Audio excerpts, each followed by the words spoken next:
Miarabantsika isa-tokantrano iray mity aliny alakamisy fa 6 Desambra raiky amin'ny 24 zao ndray tsika vao mifankahita ao anatin'ity fandarana manokana izay resantsika bebe kokoa ny sehatry ny ady amin'ny kolikoly. Zao tsika vao mifankahita satria tamin'ny herintaona dia hitanareo nisy an'ireny ataoko hoe raharaha ara-pahasalamana reny na tonga atsika hiaro tena ka zay no anisany hoe anitanako atsika tsirairay avy isa-tokantrano mba hiaro tena azadino manao an'itony arovava orina itony mba ahafahantsika tsirairay miaro tena sy miaro ny ankonatsika ary indrindra ny fianakaviana. Zay no ataoko hoe teny fampidirana fa zao tsika diditra ao amin'ny votoatin-dresaka ny ady amin'ny kolikoly moa no resantsika dia nanasa tamin'ity androany ity tsika nandrematoa laza irika andrenirina izay tale général ny Birao maleo tena iadina amin'ny kolikoly na ny Bianco. Eto dia manatitra avy antany ny fisaorana fankasitrahana amin'ny fanekenao no asain'ny fahitalavitra matv tamin'ity androany ity. Ya dia ny voalohanteny satria tsy namantezitra tsika ka dia tolotra ny arahaba. Rehefa vita ny arahaba dia ny fisaorana moa no natolotra ao ihany koa dia averinay any aminao koa ny fisaorana satria nanasanay amin'izao andro izay manatantara eto amin'ny firenena izao satria fa 7 volana Desambra ozy ianao izay fankalazana ny andro iraisam-pirenena iadina amin'ny kolikoly ary ny Madagasikara moa dia tsy laza-tanja amin'izany izay no ilazako fa zava-dehibe loatra eo amin'ny ady amin'ny kolikoly ny androandroany dia makasitraka tompoko nanome sehatra mba ahafahana mifampitafa sy mifampiresaka makasitraka. Eny ary ataoko hoe izara efatra ny fandarantsika androany iresantsika ny mombamomba amin'ny Birao, iresantsika ny dingana efa vita, iresantsika ny hoe ny ataoko hoe ny asa vitanao nandritran'izay roa taona tantananao ny Birao maleo tena amsana ny ady amin'ny kolikoly zay ary eo ihany koa mino fa amalo ny fanontaniana ianao amin'ireo ataoko hoe raharaha mafampana eto amin'ny firenena indrindrandrindra ireo hoe ataoko hoe grand dossier izay eo ampelantananareo amin'ny Bianco Andriamatoa tale généraly. Avy moa dia hiditra amin'ny ataoko hoe fankalazana tamin'ity androany ity ny journée internationale de la lutte contre la corruption na ny andresam-pirenena misahana ny ady amin'ny momba ny ady amin'ny kolikoly. Famerenana ny arena azo avy amin'ny kolikoly antoko ny tany-tandalana. Zava-dehibe zay satria tsy haiko na mifanindran-dalana ihany koa mifametrahana n'le hoe aray izay le hoe agence pour le recouvrement des avoirs illicites ataoko hoe dingana farany eo amin'ny ataoko hoe fametrahana an'ireo rafitra iadina amin'ny kolikoly. Misy antony manokana ve nakanareo an'izay ary vonina ve nareo hiady amin'izay hoe kolikoly ary amerina an'ireo arena azo avy amin'ny kolikoly zay ao anatin'ity ady lehibe mavaivay izay tsy eto Madagasikara ihany fa ataoko hoe iraisan'izao tontolo zao. Vonina ve? Mazava loatra fa vonina tsika satria misy ny teny malagasy manao hoe nitady toko ka sendra vato. Raha ny asan'ny Birao maleo tena iadina amin'ny kolikoly indrindra nanomboka tamin'ny ataoko hoe nitondrako ny Birao maleo tena iadina amin'ny kolikoly dia niezaka foana sika nametraka an'ilay antsoina hoe enquête patrimoniale ary ao anatin'le enquête patrimoniale dia mamoaka ny ireo le harena zay tokony averina zay vokatry ny kolikoly zay tokony averina ary voatselatsela mihitsy tsika zany tao anatin'ny fanadihaditra ny kifikirakirana nyreo fitarainana zay goavana izay moa anisan'ny ifampiresantsika rehefa avy eo dia napetraka tao anatin'ny lay atota taratasy nady sy ny fanadihadiana zany no hoe otrinona sy inona avy ireo vokatra azo avy amin'ny kolikoly zay tokony averina ny fanjakana ka ny fametrahana n'lay rafitra zany dia ahafahantsika ary ahafahan'ny fitsarana mametraka an'izay vokatra azo avy amin'ny kolikoly zay tokony averina. Eny ary Andriamatoa tale général fa hiditra tsika amin'le resaka hoe fampianarana hoitinareo eo anivony bron maleo tena iadina amin'ny kolikoly iny fa ataoko hoe raha pitso zany tsika no akalaza ihany koa ny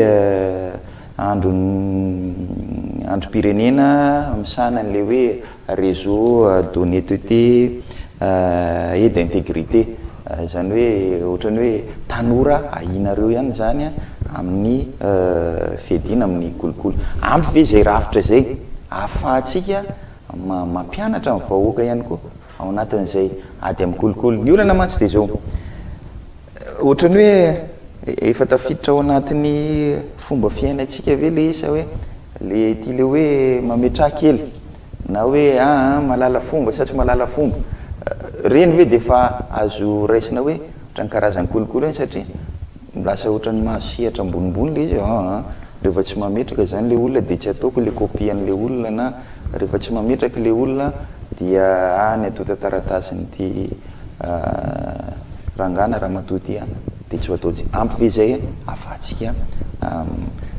mananatra mampianatra amin'ny vahoaka hoe aloha aza miditra am'izay resaka kolikoly ny le fanontanianao raha azoko tsara de hoe ampy ve raha ohatra ka miantefa amin'ny tanora ihany ny fanabeazana voalohany aloha zay ilaza fa tsy ampy zay aloha fa kosa tsika kosa mieritreritra fa deny zao tsika de manorina no avy ary araky ny fitenitsika koa hoe no avy ny firenena de ny tanora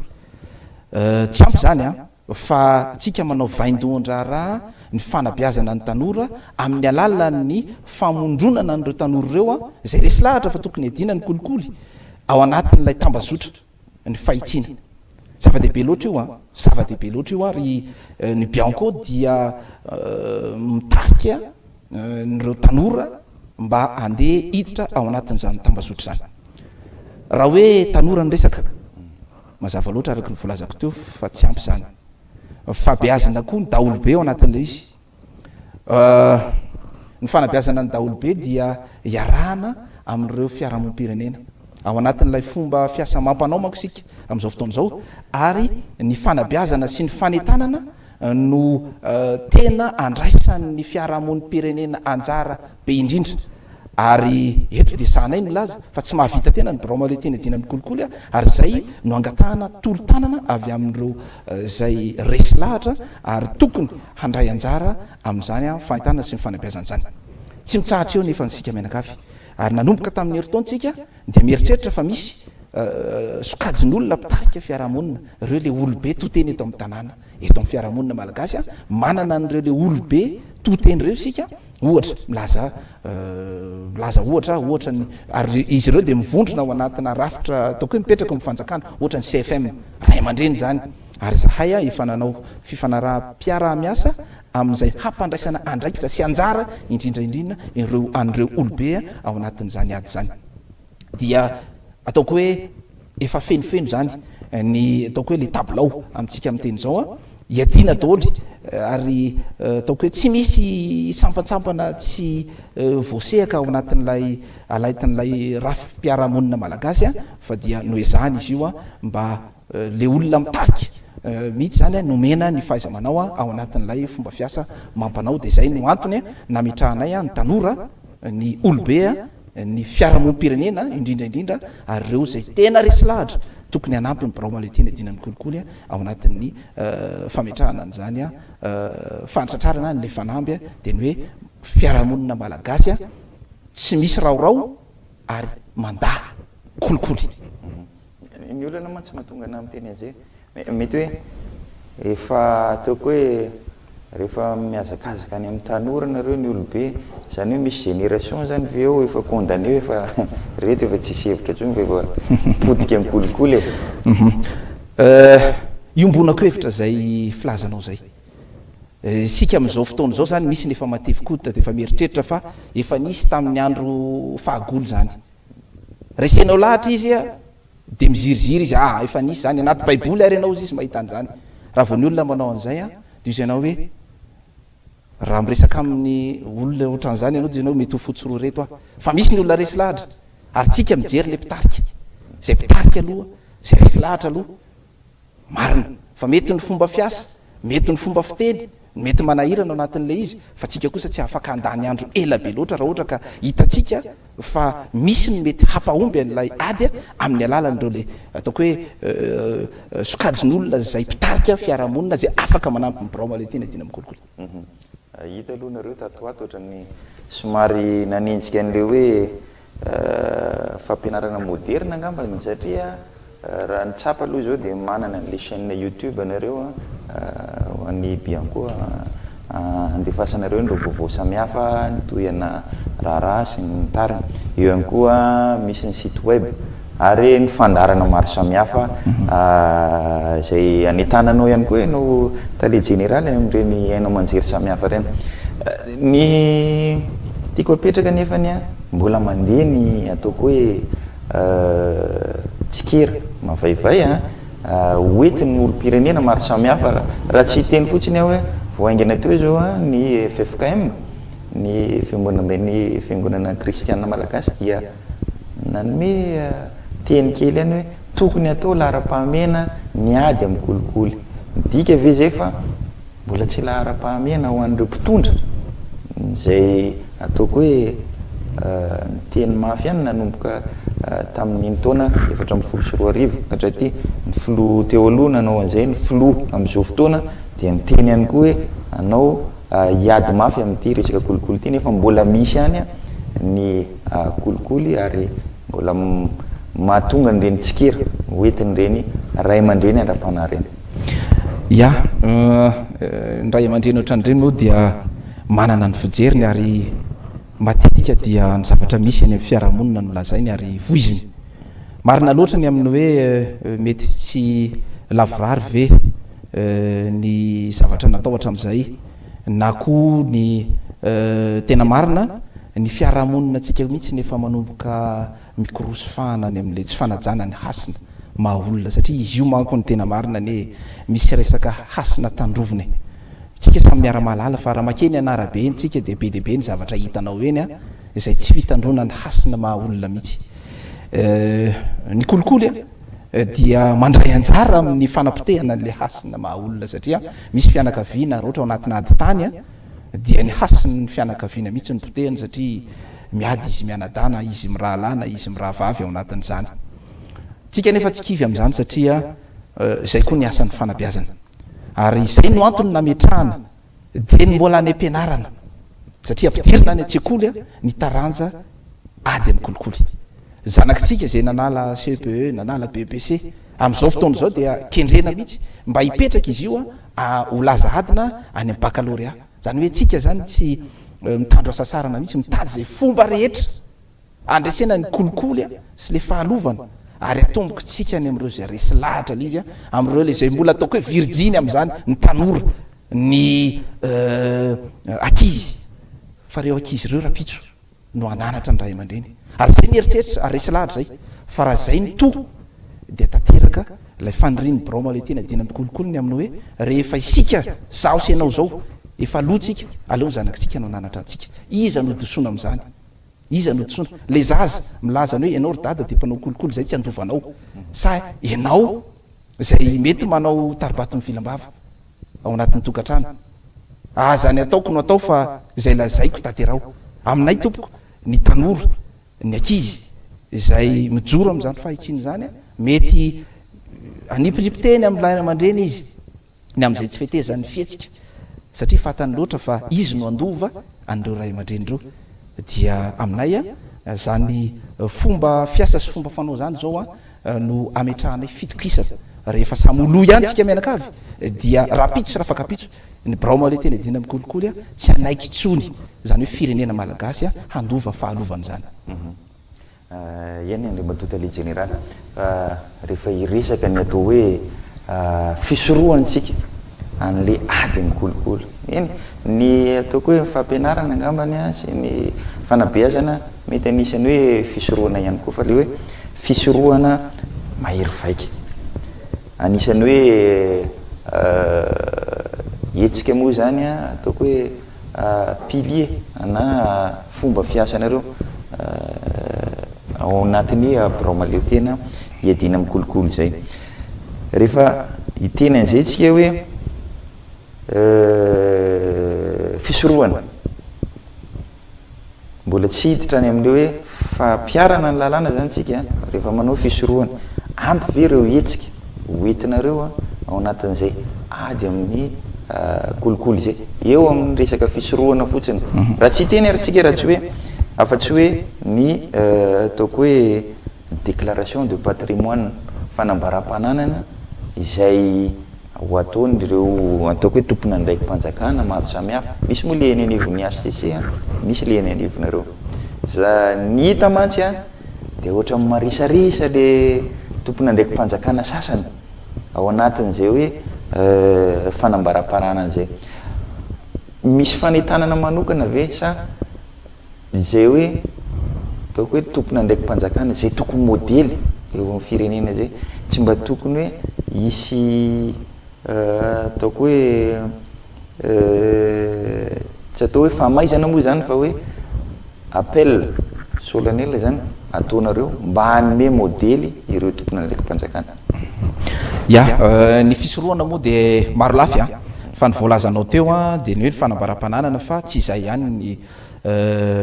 fanakatonana ny irika mba tsy hanjary ny kolikoly fa ny voalazanao teo dia ny fanambaram-pananana dia anitanana ny ireo tompona ndraikitra rehetra voalazanao teo ny hoe misy an'ireo assujetti constitutionnel moa filaza azy ireo zay voalaza eo amin'ny andininy fa 3 ny lalam-panorenana izay voalaza ireo olona reo zany dia tokony hanao an'ilay fanambaram-pananana any amin'ny haute cour constitutionnelle ny any amin'ny bromale tena dina amin'ny kolikoly dia le assujetti légal zay voalaza n'ilay lalàna fa tokony hanao fanambaram-pananana ny bianco manetana foana zay amin'ny fanaovana azy satria araky ny voalazan'ny andiny-dalàna tamin'ny 9 dia ny hoe tsy fanaovana fanambaram-pananana dia mitovy tsy misy valaka amin'ny fanaovana kolikoly anetananay foana ary zahay amin'izao fotoana zao dia misintona foana ny sainy rehetrarehetra amin'ny fanambaram-pananana izy io tena fitaovana anankiray hoentina misoroka satria lay finiavan'lay olona voakasika an'izany hanao an'lay izy dia midika ho finiavana sy fandalana ny fangararana dia apresianay ny tompona ndraikitra isa-tsokajiny hanao an'izany tsy ampy nefa ny fanambaram-pananana raha hoe hoentina misoroka ny ady amin'ny kolikoly fa nilaza moa zahay tany amin'ny firenena mikambana ny hoe tamin'izany andro zany tamin'ny voalohan'ny volana jona tamin'ny titaona ity ny amin'ny hoe ny fanarahana n'ireo fifaninanana idirana mpiasa-mpanjakana ambony ihany koa dia fepetra anankiray zay entina misoroka ny kolikoly satria fantatritsika tsara araky ny voalazanay tamin'izany andro zany fa hoe porte d'accès au pouvoir d'état fa ohatrany hoe varavarana idirana ao anatin'ny otrikaream-pirenena sy ny fahefa-mpanjakana mihitsy ny fifaninanana idirana mpiasa-mpanjakana ka ataonay vaindohan-draharaha zany efa ela fa indrindraindrindra nanomboka tamin'ny heritaona sy ny tamin'ity taona ity maromaro ny fifaninanana zay nozoinay fa le fanjoina kosa eto dia ao anatin'ny fampandraisana andraikitra sy anjara ny tompona andraikitra am'izany ao anatin'le mode opératoire fairfaire zany hoe omena azy ny fitaovana rehetrarehetra ahafahany misoroka nyzay fanaovana kolikoly rehetra sy le irika rehetra zay mety ampanjary ny kolikoly dia mbola mitoy ihany tsika satria araky le voalazako teo ny fisoroana dia maro lafy ary ny fepetra anankiray zay napetraka nanomboka tamin'ny heritaona ary ny fitondram-panjakana dia tena manao miezaka mahakasika an'izany dia ny fampiasana ny haikajy mirindra be dia be ireo pakady procédure rehetrarehetra ao anatin'ny fitondrana fanjakana sy ny fitantanana asa-panjakana mihitsy no morona tsy kelikely any amin'ny fametrahana ny haikajy mirindra mba hampianana nireo kirakira-tanana sy kirakira-tsaina zay mety ataon'ny olona ka mety hampidirany zavatra tsy manjarinjary ao anatin'ilay pakady sy ny dingana rehetrarehetra zay arahana am'izany dia ny bromale tena dinany kolikoly aloha am'izay lafiny anankiray zay dia zay tsy hoe taribato ny vilam-bava fa tena hoe zay rehefa mitaribato dia ny vavanay manoloana anay ny zavatra ataonay manoloana anay zahay mampiasa ny antsony hoe tabilao izy io dia fanjoina ny asan'ny mpiara-miasa atao anatiny satria fantatra tsara ny mahasaripady azy indrindra ny amin'ny lafi fanadiadiana dia me mampiasa an'izany zay tabilao zay hoe tableau de bord des informatisés des activités opérationnelles ny bianco zay zany ny anankiray ny faharoa efa nisy koa tia ary fantatitsika tsara amin'ny resaka fandraisana fitarainana le hitoroka zay anetanana ny be sy ny maro mihitsy andefa ny fitarainana ao sy ireo le ataoko hoe pièce rehetrarehetra conviction zay mety ahafahana manamora ny fanadiadiana reo fitaovana anakiroa reo dia ahafahantsika misoroka raha atao anatin'ny braoma leo tena dinany kolokolo ny resahana aloha ny zay mety ho kolokolo sy mety zavatra tsy manjary tsy mitsahatra ihany tsika miresaka fanambaram-panana iny anao dia hametraka tsika satria efa nahazo ny fanampiana avy any dilam-bato sika ny bad zao na hanampy ny braoma le tena dina mikolokolo amin'ny ametrahana ny déclaration patrimoine en ligne le ifanana mo fanafoezana ihany fa ifananana de ataontsika hoe ifanana eo ampikarakarana sy kirakirana ny ampanjary an'izany tsika mianakavy fa raha jerena ny zavatra misy anivelany braoma le tena dina mikolokolo zay aporitsiany mihitsy ny anaovana n'lay fampiasana le hajy mirindra de misy ohatra ny any amin'ny fanomezana ny vatsim-pianaran'ny mpianatra zay mety nanelonelona ny sasany ihany ko zany zavatra zany satria misy ny tanana mikirakira zay manalava n'lay dingana ary le tanana mikirakira rehefa avy eo ny misitona an'izay mety hositony any ka tsy sitrahany ray mpanjifa any amin'ny farany an'lay ataoko hoe vatsim-pianarana de reny rehetrarehetra zany zany aprécieny mazava loatra ny hetra misy moa ny namana sasany ary miteny hoe fampiasana ny hetra de manafoana atokonasa sasatsasany lereo le mpanao déclaration fiscale any amin'ny farany taona atao akory re tsika ane miezaka mba mampanjary an'le ady amin'ny kolokolo fa tsy hoe ny anananao fa harena miopapana ary tsy mifanaraka amin'ny tokony ho izy no kendrena eto fa mba hisitrahany malagasy ny zavatra rehetrrehetra zay tokony hisitrahany tsapa ihany koa taho fa misesisesy ny ataoko hoe fanendrena an'ireo olona ikirakirany zay hoe ady amin'ny kolokolo cellule anticorruption ny nivon'ireo ministère reny ahoana moa zany ny tena hoe ny andraikitra izy ireny eny anivon'ireo ministère tsirairay reny eto aloha de tena deraina manokana ny fanapahan-kevitra ny raisin'ny fitondram-panjakana satria efa tena miroborobo eny anivon'ny ministère eny zany ilay rafitra iadina amin'ny kolokolo ary vao nitendrena maromaro ny filakevitry ministra na nendrena nireo tompon'andraikitra ho amin'ireny sehatra ireny le voalazanao teo le hoe cellule anticorruption misy office etcetera de tena tafarainy ty sy ny manina satria manana mpiara-miasa sy maso ivo zany ny braoma le tena dinany kolokolo eny anivon'ny ministera sy nisatsehatra mbola tsy ampy izy reny aloha mazava loatra fa efa azo lazaina fa misy ny dingana vita ary ny irariana zany dia ny amatsiana arabola indrindra koa sy ny ara-pitaovana andreny rafitra ireny mba tsy ho sanatria ho lettre morte na sanatria coquille vide ozy izy fitenenana reny rafitra napetraka ireny ny zavatra isy dia araky ny voalazako teo de ny hoe masoivon'ny braoma le tena dina amin'ny kolokolo ary tsika mampanao zany hoe ny braoma le tena dina amin'ny kolokolo de hipetraka foana amin'ilay toerany ny hoe mpitarika mazava loatra fa efa nanao izy fa ny fitariana ny tena zava-dehibe ary rehefa ny mpitarika no resy lahatra vonona manana amin'ny fahaiza manao moramora ny hampanjary an'izany fa ny zavatra mampalahelo ane de ny hoe ny mpitarika mety osaosa mipitarika tsy resy lahatra ary mipitarika mety manao an'le izy koa aminay tsy mety zany zay no iezahana ao anatin'le izy ary ny fitondram-panjakana nametraka an'ireo rafitra ireo zany dia tena akatoavinay tanteraka satria manatanteraka n'lay voalaza any anatin'ny andininy fahenina amin'ilay lalàna zay mikasika ny ady amin'ny kolokolo tamin'ny 1924 tsy vitan'zany ihany koa fa misy ihany koa le antsona hoe stac structure anticorruption mazava loatra fa tsy misy hoe zavatra mahasamihafa azy zany fa reo zavatra reo de nametrahana n'lay politika anatiny mihitsy zany iadina amin'ny kolokolo isan-tsehatra azy zany hoe ny braoma le tena dina amin'ny kolokolo raha mandeha reny dia miroborobo ny ady amin'ny kolokolo ary efa miroborobo ny ady amin'ny kolokolo ampihena zay ny tanjona tsy hoe miroborobo ny ady amin'ny kolokolo de miroborobo ny ady amin'ny kolokolo de zay no izy fa miroborobo ny ady amin'ny kolokolo mba ampihena ny kolokolo na hanafoana azy mihitsy azy tsy vitan'zany fa ny fipetra fisoroana ihany koa dia amin'ny alalan'ireo le fanaovana in'le atao hoe cartographie de risque isan-tsehatra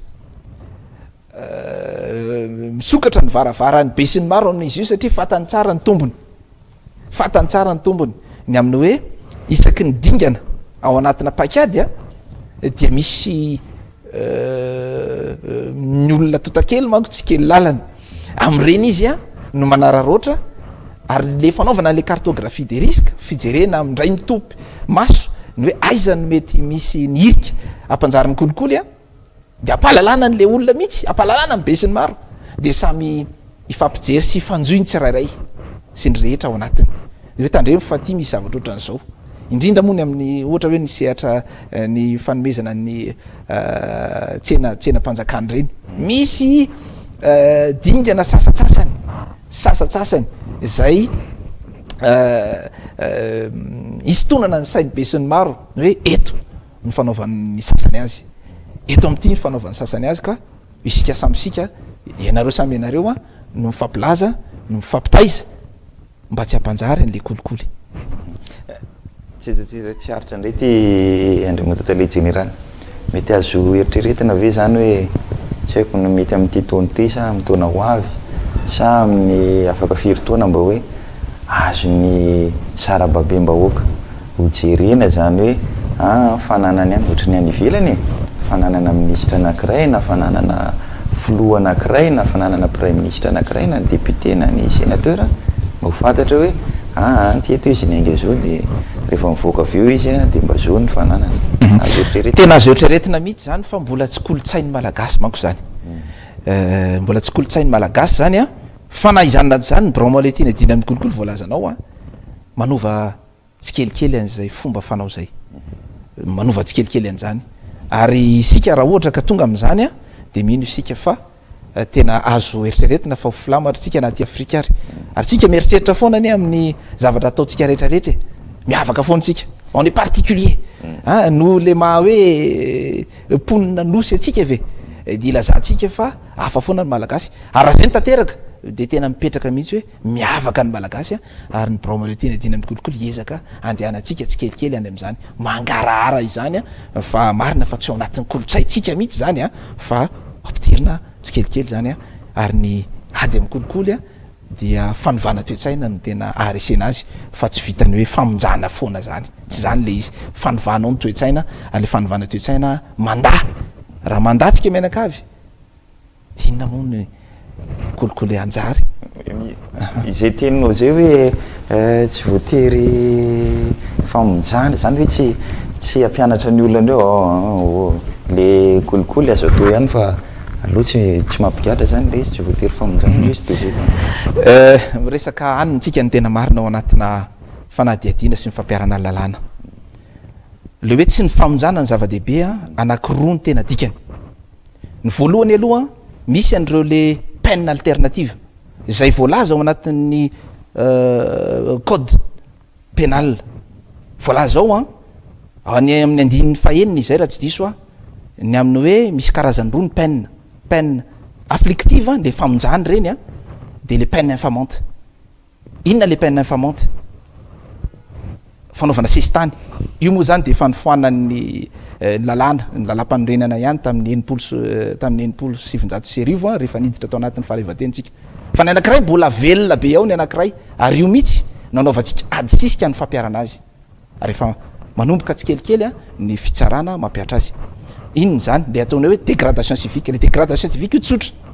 fanalana ny toetoetra maha-olo-pirenena n'le olona tratra manao kolikoly satria ny kolikoly io somary raha ohatra izy ka fandika-andalàna ataonao hoe délit izy ho any sasany fa ataonao hoe crime le crime fanodikodinina volam-panjakana zao détournement na deniers publics de crime izy heloka be vava fa ny anankiray eloka tsotra ho an'le hoe fanaovana ohatra hoe fangalam-bola tsy ara-dalàna iny eloka tsotra ka ho an'zay tratra nanodikodina volam-panjakana ka raha ohatra ka tsy hofonjainao de azonao apetraka voalohany eto amin'ny tany sy ny firenena no anaovana azy la dégradation civique za mino fa mafonja lavitra zany noho ny famonjana ary ny politika atsika koa moa de ny hoe désengagement de milieu carcéraux mandray anjara am'zany eny zany fomba fijery zany zay voizinay tanteraka fa ny faharoa rehefa tena mandeha rany eny zavatra misy eo amin'ny kolikoly eto amin'ny tany sy ny firenena tsy ny fanaovanao fanadiadiana mihitsy no ahitana vokatra am'zany satria raha ny tena marina zany hoe mandeha raha zany eny mandeha raha nizaniza manao tany mora ve zany kianjo lalaovantsika sa kosa tokony zao ety ivelan'zao fa mifampitaiza fa tsetsenana lay ratra be amin'ny alalan'inona cartographie des risques prévention fisorohana ny anaovana an'izany fa izay mbola matevika oditra mbola minimanao ihany no oetytsika any fampiarana lalana zay le dikany anakiroa zay nylazaina teo fa mety tsy mazava ho an'ny olona l izy tsy midiky zany akory fa tsy hofonjaina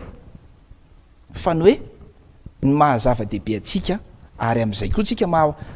mandray anjara nyfampitoniana nyo disadisa politika ny eto misy disadisa misy fifanoerana politika tsy mety vitany eto e ary rehefa mitory ary ny sasany any am'bromale tena dina amin'ny kolikoly de tonga de mazava iry adversaire politika akoriny tiako igadra zany anie zavatra misy eto e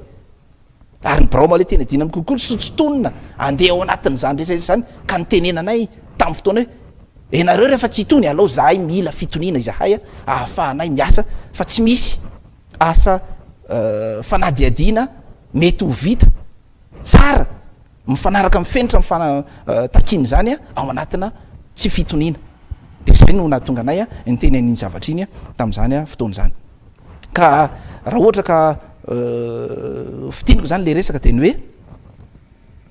Madagasikara miezaka amin'ny alalan'lay paikady pirenena ampanjary ny ady amin'ny kolikoly am'ireo tongotra telo andehana n'lay paikady pirenena fanabeazana fisoroana fampiarana lalàna tsy fampiarana ny lalàna irery any no ampanjary an'zany ady zany eto Madagasikara indraindray ary izy io lasa somary mandeha rehefa mafy loatra izy io rehefa mafy loatra satria raha ny tokony io izy tokony araka lasa samaka le izy afatatrika tsara fa ny samaka zany tsy mandeha fa marary zany fa miaraka izy telo fanabeazana araky ny voalaza teo marolafy ihany ko ny fisoroana fampiarana lalàna tsy tsitsina satria misy an'ireo le tena le matevika oditra dia atao zany zavatra zany ary tsy maintsy miaraka izy tongotra telo roa miara mamindra ny afanotaniko manaraka ty de ge de eo am'le resaka secteur privé hoe anisan'ny hoe source de corruption ihany koa ny secteur privé ary tatoato moa de rehefa mandeha ny famonjana sy ny tariny de hita hoe tale général na orinasa taria na hoe nahazo an'le tsenam-barotra anankiray taria de tafiditra ny secteur privé ka efa nyresaka an'le politika koa ianao teo anisany hoe sehatra iray idirany kolikoly politika ihany koa io resaka sehatra tsy miankina eo efa misy planina ve nareo ao anatin'zany satria hiatrika fifidianana antsika amin'ny taona 3 sy 4 arivo hoavina ve zany le resaka hoe ianina mampiasa vola be ianina tsy mampiasa vola be iaviko am'le hoe plafonnement na budget de campagne sy ny lalàna pitsopitsony ao anatin'zay reny ve tafiditra ao nareo bianco ao anatin'zay sehatra anankiray zay ny sehatra tsy miankina moa zany nanomboka tamin'ny ty taona ity de nataonay vaindondra raha mihitsy ary zay no antony nandraisanay anjara tamin'ireny etsika rehetrarehetra ara-toekareny reny zay nokarakarainy ny sehatra tsy miankina resy lahatra ny bromale tena dina amin'ny kolikoly fa misy ny kolikoly politika eto Madagasikara ary zay no antony tsy maintsy nandraisanay andraikitra sy nametrahana ny drafitra hoentina miasa ny drafitra hoentina miasa tsotra kely apetraka ilay ina moa filaza azy teo le hoe système de management anti-corruption any anatin'ireny sehatra orinasa ireny satria rehefa tena mipetraka io hita daholo makaizany vola aloha zay aloha voalohany indrindra tsy maintsy miainga am'izay tena ataoko hoe ataontsika hoe fototra tsika entanina zany ny reo le orinasa ao amin'ny sehatra tsy miankina hametraka an'izay fomba fitantanana mandany kolikoly zay bromale tena diny kolikoly manana anjara andraikitra lehibe ao anatin'zany satria izy no anao ataoko hoe labellisation an'ireo le orinasa zay am'zany marina fa tsy hoe izy ihany satria ho apetraka izy io ary efa hiarahana amin'ireo le ao amin'ny bureau des normes zany mazava loatra fa ny lalatsika zany de andeha ho any am'izay fametrahana an'izay système de management anti-corruption zay de ny faharoa tsy maintsy tapahana satria araky ny efa voalaza ombienibieny ary zay moa de nisan'ny nilazan'zay ny hoe misy tsy mbalivaly izy io rehefa tonga ny fotoana mpifidianana dia misy mpamatsy vola ny mpanao politika na candidat de rehefa tonga ny fotoana alan'iny le candidat dia mamatsy ataontsika hoe amin'ny resaka tsenam-barim-panjakana an'ilay orinasa izy dia la boucle eo izy fitenenana miodikodina eo de tsy maintsy tapahatsika zany amin'ny alalan'ny fanaovana fanadihadiana marina fa ny braomaletina dinany kolokolo manana ndraikitra ngeza be eo anatin'zany fa tsy vitan'zany fa le voalazako teo aloha nametraka tsika fipetra fisoroana iaraka itsofoka ao anatin'ny sehatra tsy miankina io zany ny fipetra fisoroana sy ny fipetra fampiarana ny lalàna zay zany le planozy ianao teo zay nidrafitrasa hoe tsika mba manatratra ny tanjona ary ampianana ny kolikoly ao anatin'zany sehatra tsy miankina zany rehefa miteny an'izany andriamatota le général dia efa nisy zany le tranga ana kolikoly politika ngamba miara-mahity tsika ngamba e miara-mahity tsika e miara-mahita fa io moa zany misy miteny hoe tsisy ny pirofo ary zay no angatahana ho an'ireo tsara sitrapoa ny anomeny angomaavao any braomaletina dinany kolikoly mba hahafahatsika mamongotra an'izany satria tsy ilamina foana ny fanaovana politika raha ohatra ka ny olona ohatra tonga amin'ny fitondrana de hoe voavatsy ara-bola ary tsy mazava ny famatsim-bolany anisan'ny tepoka anankiray moa zany andriamatota le général ty resaka hoe fiarovana ny ataoko hoe ny mpitoroka na ny hoe protection des lanceurs d'alerte ny lalàna mametraka mihitsy ao anatin'ny momba ny bianco hoe zay toroka dia arovany lalàna moa zany le mpitoroka ao anivony amin'ny resaka kolikoly ty nefa ny zavanitranga anankiray teo anivony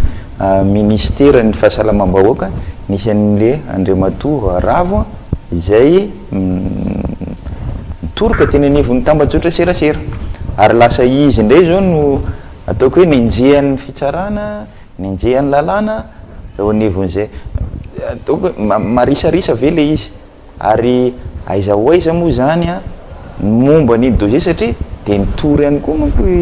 ny avy aty amin'ny an-daniny manoloana ny raha iny aiza ho aiza zany le fanenjehana n'ireo tompona andraikitra ao anatin'zay ya ny zavatra tsy maintsy lazaina kosa aloha alohan'ny tena mety hoe amaliko an'izany zavatra zany de ny hoe voafehny tsy ambaratelo ny fanadihadiana aloha noho n'lay fianianana zay natao ny zavatra ho lazaina eto aloha zany dia ny zavatra tokony tsy handehanantsika any amin'ny famborahana ny tsy ambaratelo ny fanadihadiana zay aloha tsy maintsy lazainy zay mambaly ny fanontanianao any amin'ny hoe ny fandikan-dalàna zay tonga eny anivon'ny braomaletina dinany kolikoly raha ohatra ka mahakasika kolikoly le izy zay aloha tsy maintsy tsipihana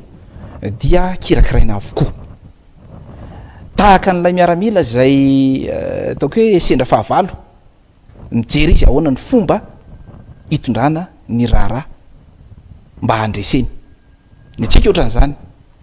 rehefa mandray fitarainy antsika de ahoana ny hampahomby an'izany zavatra zany fa tsika kosa nefa tsy hoe akory mandeha fahoany fotsiny fa ny fanadihadiana dia manao ny hoe acharge et à décharge zay foana ny fanadihadiana ary zay betsaka ny tsy mahazo an'izay fa rehefa mitory izy de eritreretiny fa tonga de tsy maintsy mahazo rariny ny braomaletina dinany kolikoly dia miezaka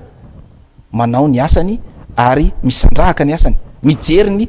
vaovao rehetra mahakasika an'io izy zay aloha tsy maintsy ataony voalohany indrindra manao ny angom-baovao izy ary rehefa feno ny vaovao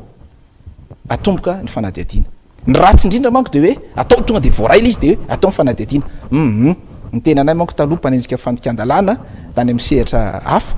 fa tsy de tena manaraka an'izany ary atao anatin'ny braomaletina dinany kolikoly tsy maintsy manaraka reo fepetra ireo satria misy fenitra ny fanaovana fanadihadiana ao anatiny mba ahitana vokatra ary indrindra raha mikendry anao hoe tena le olona marina no entina manoloana ny fitsarana ary ny braomaletina dinany kolikoly mikendry an'izany mba le tena le olona nanao marina no entina manoloana ny fitsarana fa tsy sanatria le olona nitondrotondron'olona molotra tetsy nateroa de zay zany tsy maintsy lazaiko ny anay ao braomaletina dinany kolikoly zay fitarainana tonga ao tsy maintsy misy tohiny fa ny angom-baovao tsy maintsy atao mipetraka tsara io ary efa tsara fototra ny angom-baovao mora ny manao fanadihadiana rotaona ianao teo amin'ny rotaona ianao zay no tali général ny braomaletina iadina amin'ny kolikoly raha mijery ny totanisa ny PC napetraky ny Transparency International dia manana totanisa 520 tsika amin'izao fotoany tamin'ny 24 420 moa zany tamin'ny 74 420 ihany koa tany amin'ny taona 24 ohatrany hoe nisy fiatsarany le dika ve zany hoe mahomby ihany le paikady hoentinao ndre matota le général. Raha ohatra hoe mahomby moa zany dia mahomby satria nahitana vokatra nroso tsikelikely tsika tany amin'izay mety hoe fampianana an'izany kolokolo zany kanefa tsy andihy tsy afatavony ary tsy siotsika satria mbola tsy tavavoaka ny ala mbola ao anatintsika niezaka no ataotsika andro amanalina ary zay ny antony nanaovana n'lay nametrahana n'lay fomba fiasa mampanao satria hampandraisana andraiky sasy anjara ho an'izay tsara sitrapo rehetra zay menomenina hoe fositra io ka edina dia mandeha mirosotsika ary izay zavatra zay moa zany de ho tombanana ato tombanana ao anatin'ny fanombanantsika zao dia ho hitatsika eo tsy ny bianco ny tombanana tsy bianco velively ny tombanana fa niezaka nataon'ny Madagasikara tao anatin'ny fampiarana n'lay fifanarahany iraisam-pirenena zay ny soniaviny tamin'izany andro zany ho tombanantsika serein tsara zany DG am'izao azo lazainy zany ary zay ny hoe tsy maintsy mijorotsika ao anatin'ny ady amin'ny kolikoly miteny anao hoe serein inona moa no antony tsy tokony serein ny tenanay amin'ny andraikitra zay noraisina raha ny totanisa jerena manodidina ny eo amin'ny 147 milliards de dollars eo vola very amin'ny kolikoly eto amin'ny Afrique subsaharienne izany ve tsy mi-interpeller anareo bianco satria tsika eto Madagasikara zao anisan'ny to hoe any ambanimbany any raha ny tableau ny classement international amin'ny resaka IPC zay no jerena satria tsika manana malagasy ihany koa lehibe an'le ataoko hoe commission anankiray vomiera misahana ny ady amin'ny kolikoly eran'ny Afrika ny tale général ny bianco teo aloha moa zany no mandraikitra an'izay io no mahatonga na miteny hoe i Madagasikara zay anisany hoe iseraserany zay ataoko hoe kolikoly avolenta zay ihany koa raha tsy teny fotsiny afa-tsy le hoe 600 kilos de cocaïne hita aty Madagasikara zany hoe ohatrany efa hoe misy kolikoly ny ao ambadika an'izay matoa reny tafiditra eto amintsika matoa reny mety hoe mety hivoaka ny firenentsika koa nivoaka mbola tsy hita koa fa nimiditra aloha zany ny hita iny zay ho anareo niveau bianco zay mahatonga anale manontany hoe serein tsara ve DG satria isy impact monko zay ataoko hoe évaluation hoentin'ireo tompona andraikitra ny eo anivon'ny firenena mikambana zay eo amin'ny fampiraharahantsika amin'ireo mpiara-mombonantika iraisam-pirenena mazava loatra fa io vokatra io fanombanana io dia iankinna ny fakatoavana sy ny famatsimbola zay ataon'ireo firenena dilam-bato zay manampy atsika serein satria miasa tsika fa raha ohatra tsika ka mangina tsy miasa dia aminay zany angamba tsy maintsy tsy mety fa ny asa ataotsika zany andehanatsika tsy kelikely marina fa raha ntinane andeha mafy be tsika ahita vokatra malaky be fa hitanao ary fa voalaza teo le hoe misy kolotsaina efa raiky tapisaka amitsika ary am'izao ary ny zavatra mahavarina ane de nao mahitsy am'izao no tenen'olona fa tsy mahalala fomba zay mahavarina be le izy enao mahitsy no lazaina fa tsy mahalala fomba fa le olona mivilivily reny zany le manome kely sy ny andeny hoe mahalala fomba zay ny voalaza tanao mahalala fomba zany le mpanolonolotra mpanao kolikoly zay tafiditra anatin'le kolotsaina sy fomba fanao isan'andro nefa mieritreritra zay fa tsy tokony ho zay le izy dia araka le voalazako teo nyankinna ny famatsimbola sy ny fakatoavana any Madagasikara eo amin'ny sehatra iraisam-pirenena ny fanombanana zay atao ary izay no antony tsika elezatsika aina fa anaovantsika n'lay ady maro lafy fanabeazana fisoroana sy fampiarana lalàna io indrindra mantsy satria iverenako aminao ihany ty fanontaniana ty mety hoe androany ianao ny iresaka azy am'le hoe mety hoe indray mandeha tsy miverina angambana ity resaka bombo sucette c'est grand plat fantatra fa efa disezi moa nareo amin'iny afera iny ary miverimberina moa le izy tao ao ianao tany amin'ny anteny mera-pirenena de nisy député mihitsy moa mbola nanontany reo hoe ahoana ny andraikitra reo iny ny ataonareo momba amin'ny bombo sucette sy grand plat iny ao ambadika izay ihany koa nefany eny anivon'ny anteny mera-pirenena amin'izao fotoana reo hoe ataoko hoe dossier mamaivay nalefanareo teny anivon'ny haute cour de justice ao anatin'izay ve reny dossier ataoko hoe tonga ny amin'ny anteny mera-pirenena ary mety tsy nafantatra ve le ataoko hoe solombavambahoaka sasatsasany ao anatin'iny raharaha bombo sucette sy grand plat iny any mato tale général ya maro ny voalazanao tamin'ny tapabolana latsaka angambizay no nanao tatitra teny anivon'ny anteny mera-pirenena zahay de nisy ny fanontaniana tamin'izany napetraka solombavambahoaka hoe manahoana sy manahoana aiza ho aizany le atota taratasy nady mahakasika bombo sucette sy grand plat de io moa de efa naverina ombieny ary misy ary mpanao gazety koa oatra ny somary misitina le izy hoe aiza ho aiza izy reny fa tena angina efa tamin'ny heritaona ohatran'izao tamin'ny ina mo filaza azy tanatin'ny fitaterana ny asa nataonay tamin'ny heritaona no ny efa nilazana fa eny anivon'ny fitsarana avo ny atota taratasy nady dia mbola mafisika eto fa ny braoma le tena dinany kolikoly efa tsy manana andraikitra tsony mahakasika an'izay somary nahagaga aloha tamin'iny nanaovana ny tatitra iny dia eny anivon'ny anteny mera-pirenena mihitsy ary lay atota taratasy nady dia zay moa ny teny hoe ngamba mety tsy nisy serasera tato anatinareo tato fa naizanat zany ny zava-dehibe de mitodika any amin'izany androm-panjakana zany mason'ny malagasy mason'ny braoma le tiana dinany kolikoly satria ny akamaron'ny atota taratasy kirakirainao dia avy any amin'ny braoma le tena dinany kolikoly ny akamarony dia isika rehetrarehetra moa mino sy manantena ary miantso ny fahendreny zay tompony andraikitra am'izany fa raha ny tokony ho izy tsy tokony isy tsy maty manota eto amin'ny tany sy mifirenena fa rehefa nanota dia mizaka n'izay zavatra nataony kosa fa tsy mety hoe anivelana izy no milaza fa hoe tsy nanota izy fa aminay ny fiatrehana ny fitsarana eto atoerana ary tena miatrika rehefa tena izy zay ihany no ilazana fa tena hoe mijoro anao ary mahaolona anao mihitsy nijoroanao fa tsy hoe anivelana ianao nilazany hoe za tsy nanao anry tsy nanao andry fa zahay kosa afaka milaza fa ny fitsarana am'izao fotoana izao zay indrindraindrindra zay ataoko hoe fitsarana mikirakirany zany atota taratasinazy zany de hijoro hatramin'ny farany amin'ny fitazonana an'izay fahitsina sy ny fahamarinan'izay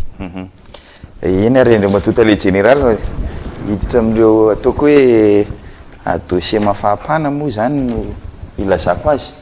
satria ny zavatra tsapa aloha zany nareo eo anivon'ny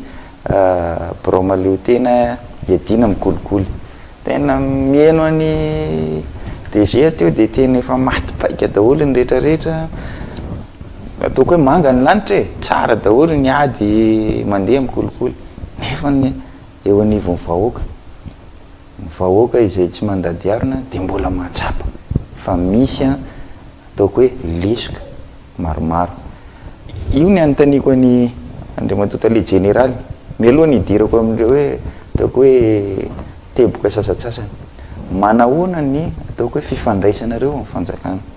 fanjakana foibe satria raha mijery zao ato budget anareo zao budget na dépense ao anatin'ny LFI de mahita hoe eo amin'ny hoe 8 millions prévision de dépense anareo 8,878,810 ariary mety efa nyteneninao teo le resaka hoe digitalisation misy apoy miresaka ressources humaines sy anao eo amin'ny 2 milliards ariary 8 milliards ariary monko nytiako teneny teo zafady 2 milliards ariary eo ny ataoko hoe apoy anareo miresaka renforcement de capacité zay no hitany anatin'le ataoko hoe budget hoentina amity LFI 2022 ity nytiako iavina zany de zao hoe nareo anatin'ny bianco ve hatramin'izao satria mahita les fluctuations an'le budget tsy de hoe nitombo loatra ny budget nareo na hoe ana fa ohatran'ny jany eo ihany eny misy prévision amin'ny 2023 2024 ohatrany any amin'ny 12 milliards juskany am 20 et quelques milliards nizay a 2024 tsy zao ve fotoana tokony ametrahana an'izay ary taoko hoe movie matoa mbola kelikely ny budget nareo a mety atahorana ihany ve nareo sao de hoe ikapan'ireo mpitondra eto amin'ny firenena any mazava loatra fa ny oetimanana moa zany a dia iankinan'ny fampanjariana ny lay ady mazava loatra zany ary izay tamin'ny nandray ny fitantanana ny Braumale tena dinany kolokolo dia nandefa afatra ny amin'ny hoe ny ady tiana hanjary a sy aomby dia ny oetimanana manaraka ampy ary ara-potoana ny fahatongavany misy ny famatsinanay ara-bola mazava loatra zany satria za mo fantatry ny rehetrarehetra misy ny famatsina ara-bola ary voalazanao teo a ny sorabola zay nomena ny Braumale tena dina amin'ny kolikoly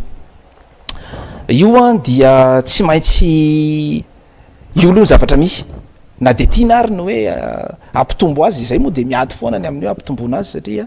raha ampitahaina amin'ny ataoko hoe tetibola amin'ny akapobeny a dia tena zara raha misy ihany zay a ary zay moa mbola tsy kivy fa de mbola miezaka foana manao ady sisika amin'ny hanampiana an'izany a oetimanana zany indrindra ny ara-bola na izany naty zany namana avy an'nydilam-bato koa nefa manampy ary isaorana etona ry zareo a mahatsapa ny mahazava-dehibe ny ady amin'ny kolikoly ary tonga manatevina laharana amin'ny famatsim-bola ny fitondram-panjakana ny amin'ny hoe mety atahorana ve mibianko zay ny mety antony tsy anomezana azy a indray moa dia ngamba tsy zany tokony amaly an'izay fa zay kosa milaza fa ary afisina foana le hoe ny ady tiana hanjary dia ny fanomezana ny fitaovana sy ny vola ampy ary amin'ny fotoana tokony ilana azy ilazantsika hoe ampy ny 20 milliards na tsy ampy a tsy any ny resaka fa raha tonga raha-potoana ihany koa lo izy a de zay koa ny tena zava-dehibe a satria tsika mahita fa misy ny fahatarana indraindray a noho ny antony maro samihafa satria mijery ny fandanina koa satria misy eny somary gabraraka eo amin'ny fandanina ny volam-panjakana any amin'ny sehatra asa hafa Braumale tena dina amin'ny kolikoly tsy manao gabraraka amin'ireny mihitsy satria fatany tsara mazava-dehibe an'izany satria zavatra ediny koa zany ka tsy tokony anaovany gabraraka amin'ny atao anatiny ary raha misy zany atao anatiny a dia tokony ilaza zay mahalala an'izany a ilaza aminay fa de azo sokafana fanadidina amin'ny hoe fanaovana ny gabraraka atao anatiny zay ngamba ny valiteny azo mena ny mahakasika an'izay a raha itenanao hoe ampy a na tsy ampy a tsy any ny resaka fa ampiasaina amin'ny tokony ho izy a rehefa tonga moa ny fotoana ka mety hoe tsy maintsy etsona ny namana avy andilam-bato mba hahafahantsika mahomby ao anatin'ilay ady a dia atao zany satria ny lalàna ihany koa manome fahafahana hanao an'izany raha iresaka dossier tsika 3772 doléance nazonareo tamin'ny farany teo a 184 no natolotra ny fitsarana 565 nisan'ny olona voasambotra raha mijery zany tsika n'le hoe 184 dossier natolotra ny fitsarana sy le 3760 ohatrany hoe misy elanelany be zany zany hoe le olona mitaraina ve le fitarainana le fitoroana tonga any aminareo ve zany tsy mahomby sa nareo mihitsy ny tsy mahomby ao anatin'le fikirakirana le ady amin'ny kolikoly sady efa manao priorisation nareo satria ohatra ny hôpitaly io am'le covid feno ny hôpitaly de tsy maintsy jerena izy le covid sisa ny jerevantsika fa le olona marary fo efa ho faty ary zany tsy jerevantsika manana valy am'izay ve ny zavatra tsapa aloha indrindra tao ao de ny hoe ny aretin'ny fiarahamonina rehetra no voizina ary oentina eny anivon'ny Braumale ty na dinany kolikoly ohatrany hoe izy a de mpitsabo mahay ny zavatra rehetra ary maro lafo ny fahaizany zay zavatra misy zay a zay ny andrasan'ny vahoaka kosa aloha e mariny e ka raha ohatra kosa tsy ao anatin'ny fahefany fahefana zay nomena azy araky ny lalàna izy a tsy ho azony atao kosa angamba nikirakira zay fa atolotra ny tompona andraikitra mahefa am'izany sy ireo mpanenjika fandikan-dalàna mahefa am'izany ary efa ataonay zany na izany naty zany de zao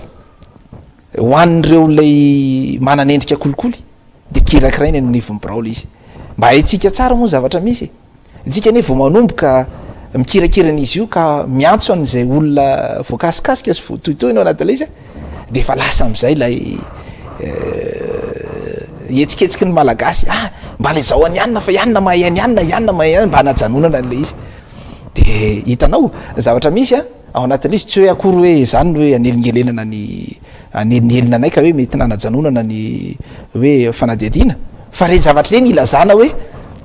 ohatrany manahirana le fiarahamonina malagasy tiany ny isy ny fahamarinana ary rehefa kirakirainy nefa le izy a kirakiraina nefa le fitarainana de hita ihany izy hoe ohatrany sahiratsaina ihany satria mitorony namana izy mitorony havana izy a ao anatin'izany fa tsy tena zay loatra ny tena hoe valin'ny fanontanianao fa ny hoe raha nisy an'ireo fitarainana tonga be de be naninona no mety hoe vitsivitsy no mahakasika kolikoly na hoe naninona no mety vitsivitsy no tonga eny fitsarana mazava loatra araka le voalazako teo ohatrany hoe mpitsabo ny aretin'ny fiarahamonina hoany birao le tena dily amin'ny kolikoly ka na tsy kolikoly ary le izy a dia noentina tena nivon'ny birao zay ny fanazavana ngeza be anankiray fa ny faharoa ny olona ne rehefa tonga manao fitarainana ary io efa anabiazana foana ary zay ny mantony mahazava-dehibe le fanabiazana lazainy izy hoe ataovy 5W iza nanao inona tamin'ny fotoana nanahoana mba misy lalatsaina kely zany isarena ny olona fa tsy teny fotsiny hoe ohatra polisy a tany Atsirabe nanao kolikoly ye doléance de corruption ne zany fa investigable ve aiza le lalatsaina mba hahafahana miainga mba avitatsika an'lay asa hatramin'ny farany tsy misy tomika ary fanaraka amin'ny fenitra zay takiny zany de misy an'ireo olona ary zay rehefa nylazaina foana hoe rehefa mijoro ihany ko ianareo de mijoro ohatra ny farany amin'ny fanaovana fijoroana vavolombelona fa misy ny sasany faly fotsiny izy itona ankanareo nefa nandoavana vola tamin'izany ngampy am'izany itsika ane tsy fitsaran'Andriamanitra ka hoe tsika asianao hoe zao mety manao kolikoly de andatsika na anaiky tsika de tsika asianao ihany mahalala Andriamanitra mahalala koa fa tsy fitsaran'Andriamanitra le fitsarana fa fitsaran'olombelona miankina lehibe de lehibe amin'ny porofo de ny fijoroana vavolombelona sy ny fitondrana ny porofo rehetra ilazana fa nanao kolikoly ny ray amintsika amin'ny rahalahy no ahafahana mametraka an'izay fahamarinan'izay a ao anatin'ilay raharaha ka zany anisany mandray anjara lehibe amin'ny hoe mety ho kelikely zany sisa ilay famaizana raha mita am'ilay ataoko hoe fitoroana zay mivoraka be ry ambolohany zay ngamba no azoko avaly an'izay zavatra zay fa zay kosa aloha na izany naty zany de miezaka foana zay a rehefa misy fitarainana tonga eny aminay miezaka foana zay mandavaka zay zany mahazava-dehibe ny angom-baovao io zany tena ifotoran'ny fahombiazany fanadihadiana io a ary ny tenanay zao a nametraka sampandraraha anankiray zay matanjaka izy ao anatin'ny ivon'ny birao a mahakasika ny angom-baovao ny olana matsy le matotale général de zao rehefa manenjika ianareo ohatrany hoe olona efa ohatrany hoe misy fomba fiteny moa zany efa lasa le alika vao manangom-bato nareo zany iresaka manko tsika zao nyresaka raha afera raha olona razaka raha be koa tao amin'ny knaps afera ary nareo mihitsy ny nandefa n'le mandadare raha tsy diso ny olana efa ny andafy le olona vao mikorapaka daholo misy an'zao zao lasa monsieur raha olona zay accusé ohatran'izay koa le raha SMMC efa anina zay vao ohatrany hoe taitaitra daholo ny olona zay vao manetsiketsika nareo nivon'ny birao edina birao maleo tena edina amin'ny kolikoly tiako tenena am'izay hoe misy ohatrany karazana hoe tsy mahaleo tena ihany ve nareo sa hoe matahotra olona sa misy statuena olona ve hoe ambonimbony de ohatrany tsy hitanareo tampoka le izy zay zany anisany hoe tsy nomen'olona ny bianco matetika misy avaly am'izay ve tale général ya misy avaly tokoa zany satria zavatra mazava ny resaka ny voalohany indrindra aloha nireo ny le voalazanao teo le hoe mahakasika ny tale général ny knaps teo aloha dia atota taratasy ny kirakiraina teo anivon'ny birao nahafahatsika nahazo an'ireny vokatra ireny rehefa nandeha moa ny mandat d'arrêt international zay tsy ny birao maletena dina amin'ny kolokolo no mahefa am'izany aloha dia ny mpitsara no mahefa am'izany ny fitsarana no mahefa am'izany a efa DCJ ny birao maletena dina amin'ny kolokolo ary iny tsara zavaina mihitsy iny satria rehefa manatitra ny atota taratasy eny ny birao maletena dina amin'ny kolokolo de efa DCJ à partir an'iny izy tsy maintsy ressaisi indray zany izy zay vao mahefa ka ato anatin'iny a tsy nisy nidirany bramolet tina dina ny kolokolo mihitsy a ny any amin'ny fampiarana ny sazy mahakasika an'le olona ka zay somary mahavarina tanatin'le lay raharaha hoe mandadare international aiza ny bianco tsisy fandraisany mivantany zany fa raha ohatra izy ka resaisie ao anatin'le izy a dia manana ny andraikiny izy ny am'le raharaha faharoa voalazanao a dia eo anatin'ny angom-baovao tsika rehefa mandeha tsikelikely any am'lay ino mo filaza azy fikirakirana io zavatra io tsika koa zany tsy ao anatina ny zavatra misy zay ny lazainy misy fifanoerana ara-politika matanjaka be eto Madagasikara ao anatin'io fifanoerana ara-politika io a misy mahazo tombony ny andanitsy ankila ny tena marina misy tombontsoa tadiaviny ao anatin'io fifanoerana politika io a ny anankiray akavia mitady nigadrany ny akavanana de ohatran'izay koa ny anankiray atao kavanana mitady nigadrany ny akoavia de braoma le tena dinany kolikoly no ampiasainy am'izay lafiny anankiray zay ary io tsy de tena voatery loatra hoe tena le fahamarinana tena le mangatsakatsaka fa misy fomba fijery politika ao anatiny ao zay ampidiriny ao anatin'io ny braoma le tena dinany kolikoly io le nylazaina hoe mila ny la sérénité ny bianco fa ao anatin'io izy tsy maintsy miainga ambonimbony mba hiala amin'ny fifanjevona politika mila sérénité izy a mila an'izay fiakarana ambonimbony zay izy a ahafahany manao ny asany ary efa nataona ane zany tanatin'ny reny tamin'ny heritaona reny ene nisy an'izany fifanjevona anatina politika de io moa na anisan'ny tenena hoe eto Madagasikara on a tendance à politiser les affaires judiciaires et judiciariser des affaires politiques le bianco reste au-dessus de la mêlée le bianco fait bien sa tâche c'est-à-dire enquêter dia zay zavatra zay a ao anatina fifanjevona politika ny sasany de tiany mihitsy hoe isy zavatra mivoaka eo ny eo ny anay tsy zany a fa tonga ny fotoana ary rehefa tonga ny fotoana mino zahay fa hiaraka aminay daholo ianareo hoe zany ka ny asa ny brao ary izy efa nataonay eny reo zavatra rehetrarehetra misy am'izao fotoana zao reo ene ka tota taratasy tany brao le tena dina mikolokolo daholo ary tam'izany ary no nieritreritra ny sasany fa hoe rehefa mbola amin'ny fitondrana izy a de mafy ny voalazan'ny andininy dalàna ny mazava be ny andininy fahafolo manomboka amin'ny fahatsapana an'lay fandikan-dalàna ny paikandro rehetra ny telotona zany raha mbola tsy nitsapaina le izy a de mbola any zany de zay le zavatra zay zany tsy maintsy mijery an'le pakady a ampanjariana an'lay fanadiadiana ao anatin'le izy a fa mila an'izay fitoniny zay ao anatina mafana be mihitsy zany le ino mo za fanakorotanana ao anatin'le izy zay raha vao anatina fanakorotanana zany a tsy misy olona mahita fahombiaza ao anatina fanakorotanana tsy misy ary zay a tsy tokony hoentina ao anatina fikorotanana izay fa zay manao ny asanay ary mino zay fa ny vahoaka malagasy mahita an'ireo a reo vokatra rehetrarehetrarehetra zay atreto aloha le vokatra rehetrarehetra reo a dia vokatra nisany maro amin'izy ireo a ny vokatra avy aty amin'ny braoma le tiana dina mikolokolo fa zahay kosa nefa naizana zany a miasa manginy zay a zao moa no fotoana mba hiseraserana dia andraisana n'izay mety fanotaniana sy mety fanamariana avy any amin'ny tsika rehetra ny olana ihany koa manko de mato tale général de zao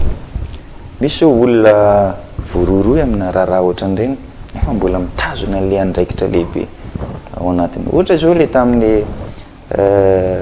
resaka hoe parc botanique efa mandeha ny raharaha firy andro teorina vo foanana le décret nanendrena azy ran'zany zao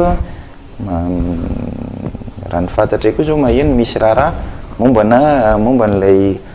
gouverneur anankiray mbola mitondra n'le ataoko hoe faritra izy am'izao fotoana zao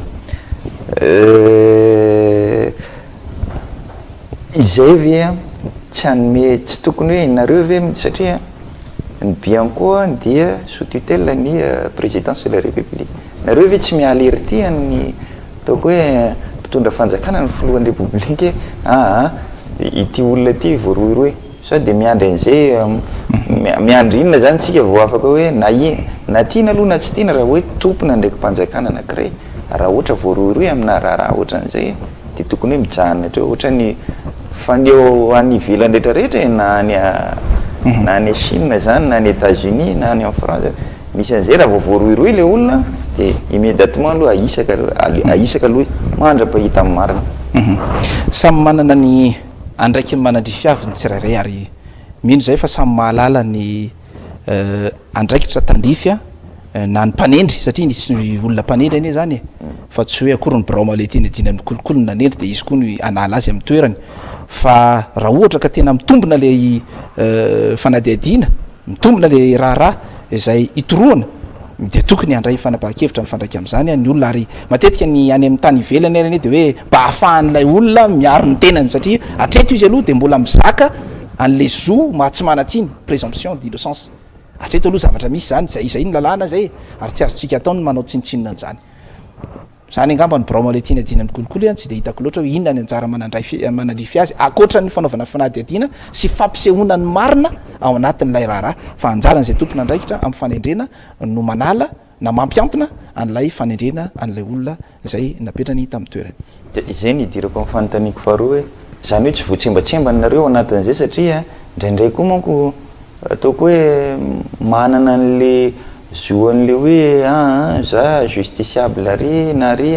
de mitazona an'le hoe immunité zany hoe tsy manahirana anareo zany le izy eo anivon'ny bianco am'izay toe-javatra anankiray zay. Ny le hoe immunité moa zany le fepetra zay iarovana ny olona sasatsasany mpitondra fanjakana ambony iny moa zavatra mipetraka ny lalàna nametraka azy fa ny zavatra tsy maintsy lazaina kosa nefa de ty ary tiako ny ataoko hoe mba manazava an'izay ho an'ny besin'ny maro satria be de be ny olona milaza fa hoe manenjika ny bianco ny bianco tompoko tsy manenjika satria ny rafitra mpanenjika de ny amin'ny fampanoavana ny parquet zany procureur ny manenjika izay mialoavan'ny fanadiadina sy ny fampitorana ny lalam-panorenana milaza fa hoe ny fanenjehana no tsy maintsy mila fepetra mila manaja fepetra fa ny akoatran'io alohan'io zany dia tokony handeha ho azy ary no amafisiny ny andininy faefatra amby efapolo an'ilay lalàna tamin'ny 1924 aotra roapolo mikasika ny ady amin'ny kolokolo zay lazainy hoe andininy fa raha tsy diso andininy fa fito amby efapolo ny amin'ny hoe henona ary tsy maintsy fotorana zay olona rehetrarehetra voalaza fa nanao kolikoly na manana an'le immunité zy na tsy manana an'le immunité zay aloha voalazany zay voalazany zay satria inona ny antony raha voatonotony izy amin'ny akilany ozy izy ny akilany hoe ianao de nanao an'izao iny olo iny nanao an'zao dia mba enoiny ary ny version de fait an'le olona iny zay ny antony satria arak'le voalazako teo a charge a décharge foana ho ny famitorana fa tsy misy hoe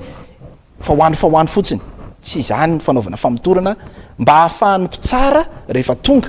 eo anivony ilay atota taratasinady de mijery amin'ny fotsy miangatra zay manko le izy hoe en son âme et conscience hoe atreto kosa aloha misy vesatra mitombona le vesatra na tsy mitombona le vesatra mba ahafahany mandeha am'izay fanapahan-kevitra zay de tsy maintsy manao an'izay zay de nidikan'izay zany de tsy maintsy enona reo olona reo tsy tokony hanelingelona anay fa zay nefa ny zavatra misy voaelingelina izahay ao anatin'lay fiantsonan'le olona hoe nareo manao poursuite manao fanenjehana tsy haiko na mazava am'le olona ny atao hoe fanenjehana zany atao hoe poursuite procureur ny maître de poursuite mibianko tsy manao poursuite zany fa ahafahana manao poursuite tahaka ny hoe ianao ve raha aveto mivoaka ianao ao alatrano no misy ny sakafo ianao nona mipetraka eto ianao mandeha any iny ve ianao mipetraka eto aloha mbola tsy voky fa nona ianao mandeha makany iny ve voky rehefa tonga ao ianao voavoky tahaka zay ny hoe mbola tsy manenjika ny braomale tena dinany kolikoly fa misy ny fotoana anankiray dingana anankiray ilazan'ny tompona andraikitra am'izany fanenjehany zany fa tokony hoenjehana le olona izahay kosa manampy an'izay olona zay na anenjika izy na tsy anenjika fa ny braomale tena dinany kolikoly tsy manenjika fa manao famitorana tsara ho fantatry ny olona zay zay mihitsy mantsy lasa ohatrany hoe voasaringotra foana nareo bianco araka le voalazany Nathalie général teo ary tonga indray moa ty raha hoe jirama mamerim-bola amin'ny banky iraisam-pirenena ny fanjakana malagasy noho ny fitantanana ohatrany somary tsy de mazava teo anivon'ny jirama. Io zao de fa lasa ataoko hoe ady saritaka ifandroritany ny mpanao politika na ny avy amin'ny fitondrana na ny avy any amin'ny mpanohatra satria de samy miteny hoe ianona tompona andraikitra an'io, ianona ny tompona andraikitra an'io. Io mahatonga ana miteny hoe nareo au niveau ny Biankov tsy afaka manao autosaisine amina zavatra ohatran'ireny satria raha volam-bahoaka le izy raha pirenena le izy satria tadikio fa ny banky iraisam-pirenena anisan'izay hoe tetikasa maro eto Madagasikara no miteny dia mety ho voatohitohy nareo tetikasa fampandrosoana maromaro izay toko hoe iantirany fitondram-panjakana ihany koa amin'ny fampandrosoana amin'ny firenena ary andrasan'ny vahoaka ihany koa. Ny hoe autosaisine moa iny moa zany de efa mandray ny andraikiny aloha ny fitondram-panjakana voalohany indrindra aloha zany mahakasika an'izay hoe inona sina moa ny zavatra misy.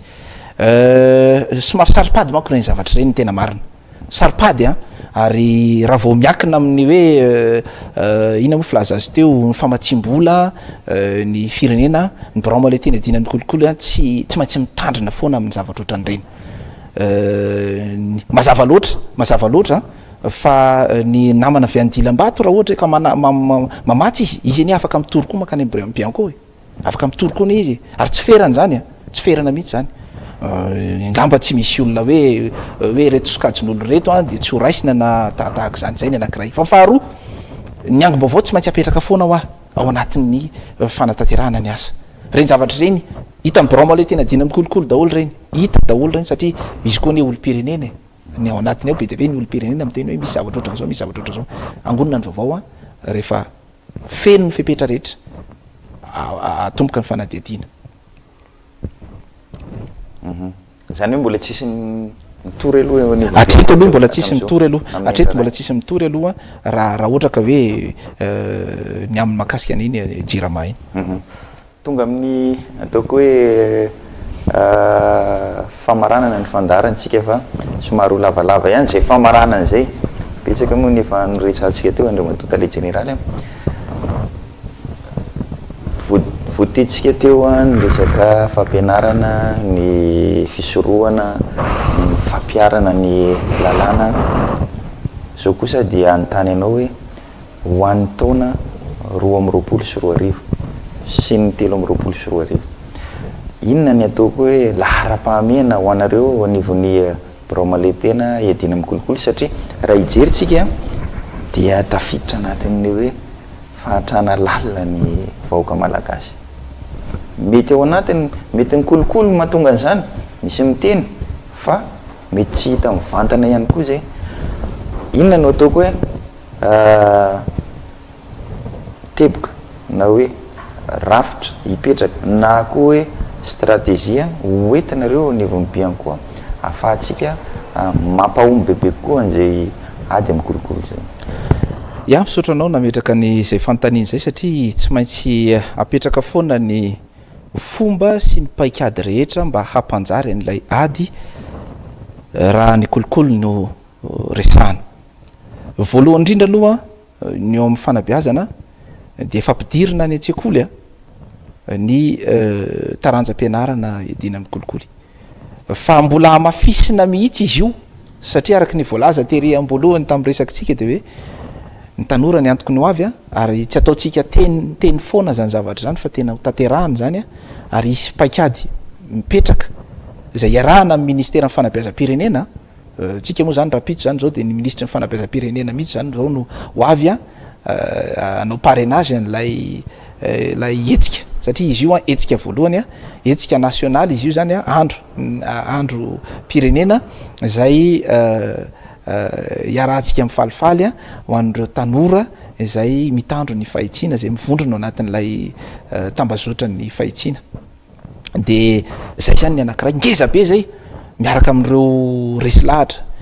ny olo-pirenena mazava loatra ny fiarahamonim-pirenena mazava loatra ireo olobe mazava loatra zay ny anankiray tena ngeza be io de ny faharoa de ny ao amin'ny fisoroana le fametrahana ny haikajy mirindra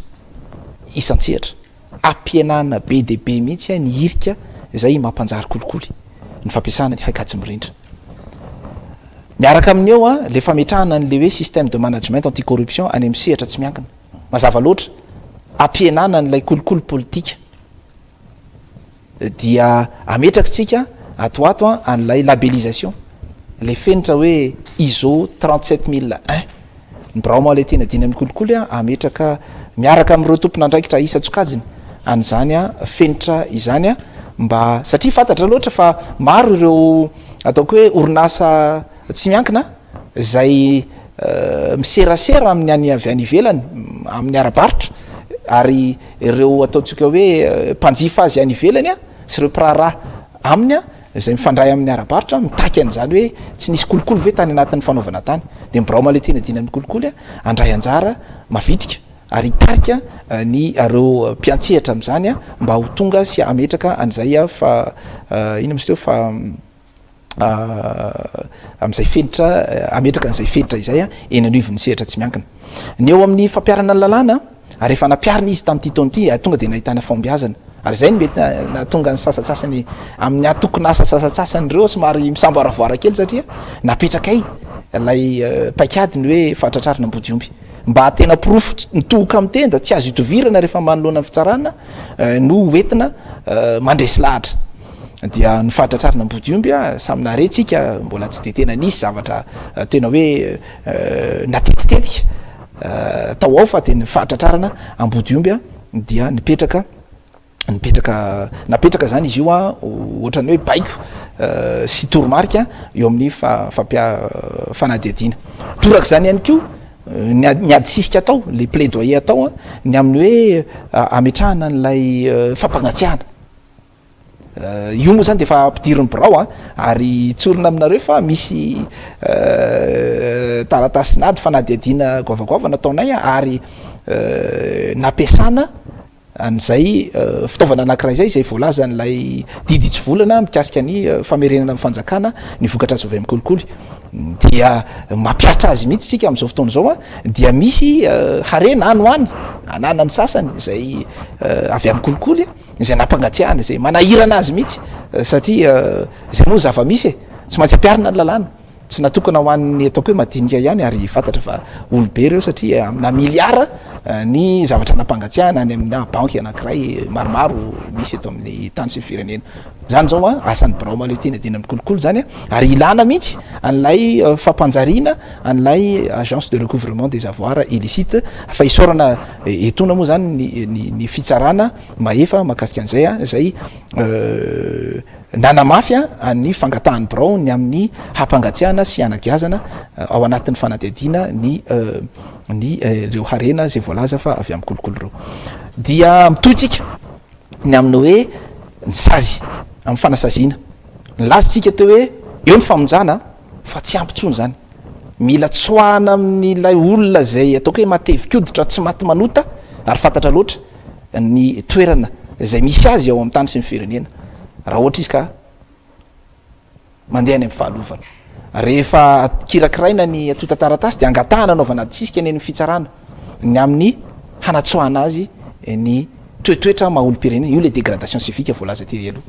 fonjaina izy raha ho fonjaina fa alaina aminy mihitsy lay toetoetra ary misy zany any amin'ny toerana hafa ary zay no antony milazantsika an'zany zavatra zany teny anivo ny firenena mikambana hoe tokony apetraka ny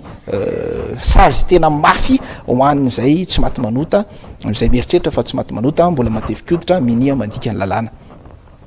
miaraka ao zany reo fomba rehetrarehetrarehetrarehetrarehetrarehetra reo ahafahatsika mahomby any am'izay ady amin'ny kolikoly zay ary tia koa ny zavatra mba tiako hotenenina satria izy ty zany ataon'ny braoma le tena dina amin'ny kolikoly izy ty ary iatsony reo sehatrasa maro isatsokajiny ao sehatra miankina ao sehatra tsy miankina amin'ny fanjakana ny braoma le tena dina amin'ny kolikoly dia ny enquête de moralité maromaro ny zavatra mety niseho tamin'ny resaka fanendrena teo aloha teo de mba tsy ho tonga am'lay le hoe imparable le hoe tena tsisy ranoraraka atany reny tsy azo rofina intsony fa de mbola iny tanana ary lay rano a de tsy atobaka dia ny broma lay tena dinany kolikoly a mahatsiaro tena manana andraikitra zany moa tsy terena satria tsy manana ataoko hoe tsy manana fahefana tonga de anao an'zany izy manao autosaisine fa zay kosa nefa miangavy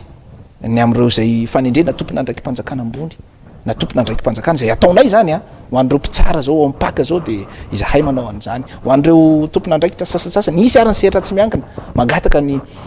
tolo-tanana avy amin'ny brao zay misy moa ny tanterahana ny sasany misy no atao akory fa zay koa tsy de afaka ivalapatra loatra am'zany lafiny anankiray zany raha ny amin'ny sehatra tsy miankina andresahana fa ny amin'ny sehatra miankina amin'ny fanjakana dia azonay atao tanteraka mihitsy a dia en toute connaissance de cause izy fitenenana ny tompona andraikitra hanendry azy na tsy hanendry azy fa zay kosa mbatadiavana ny hoe mba manana ny voalohany indrindra aloha ny fahaiza-manao le compétence fa kosa ny fahitsina na le intégrité le olona tendrena am'ireny a mba tsy isiny ny olana zay mety manahirana eto amin'ny tany sy ny firenena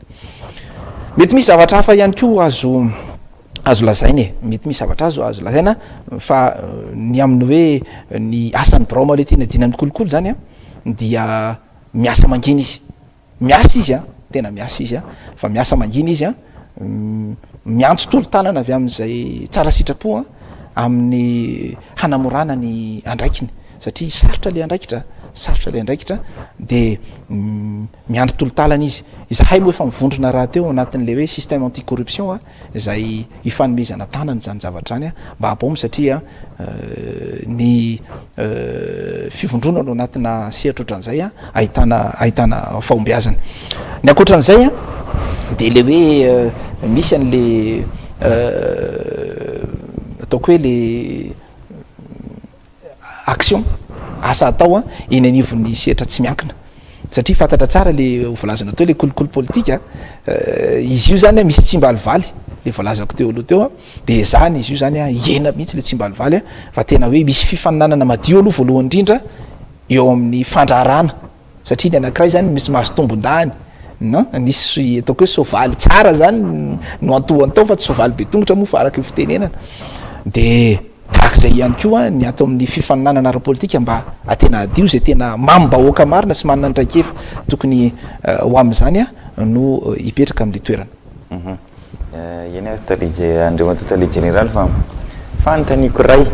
milohan'ny tena hoe anakatona atsika ny